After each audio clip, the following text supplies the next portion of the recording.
یہ دنیا کبھی یہ سوچنے ہی نہیں دیتی ہمیں یہ باتیں.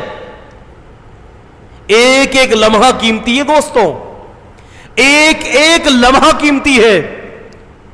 اللہ کی قسم ہم اپنی زندگی کو اس طرح سے پگھال رہے ہیں جس طرح سے برف پگھلتا ہے. قدر ہی نہیں ہے زندگی کی. بوڑھوں کو ریسلنگ پر لگا دیا ہے. جو بوڑھے بالکل ایکسپائر ہو چکے ہیں دنیا کی زندگی سے, بالکل بوڑھے ہو چکے ہیں, ان کو گھر کے اندر بٹھا کر ریسلنگ, وہ بیٹھ کر ریسلنگ کے اپنا وقت ضائع کر رہے ہیں.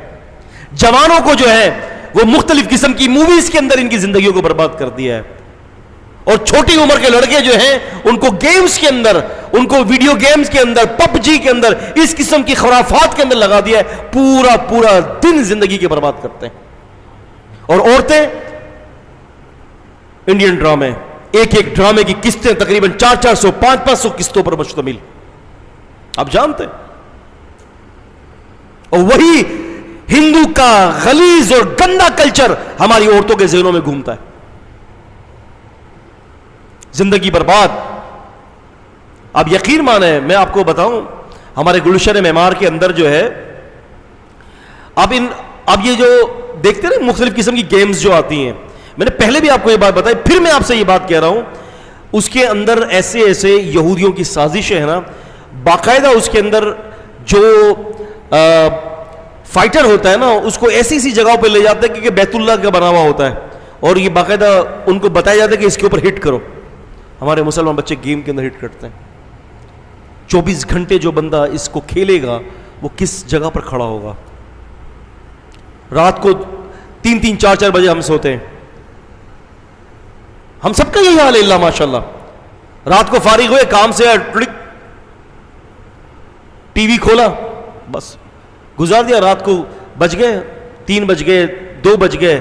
اب رات کو سوتے ہیں گدھے کی طرح اور کتے کی طرح کہ اس کو کوئی فکر ہی نہیں ہے. اور صبح جا کے ہنگے گا, ناشتہ کرے گا اور نکل جائے گا. کون رب, کس کا رب, کس کی عبادت, کیا شریعت, کیا دین, کیا اسلام. صرف ختنے تک اسلام ہے میرا اور آپ کا. بس صرف ختنہ چیک کرو تو بس وہ لگتا ہے کہ مسلمان ہے, باقی کہیں سے مسلمان نظر نہیں آتا. آپ دیکھ لیں, مجھے بتائیں, آج ہماری جو پوزیشن ہے, ایک انگریز کو کھڑا کر دیا جائے, ایک کافر کو, پارسی کو کھڑا کر دیا جائے, اور ایک مجھے کھڑا کر دیا جائے, آپ پہچانیں گے کہ دونوں میں سے کون سا مسلمان ہے؟ الا یہ کہ آپ خطرہ چیک کریں, باقی تو آپ پہچان ہی نہیں سکتے.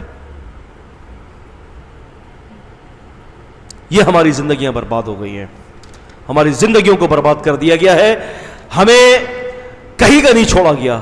عقبت دار جو ہے, آخرت کا بہترین گھر کس کا ہے؟ کہ جو اپنی پوری زندگی کو اللہ کے حکم کے مطابق سبمٹ کر دے.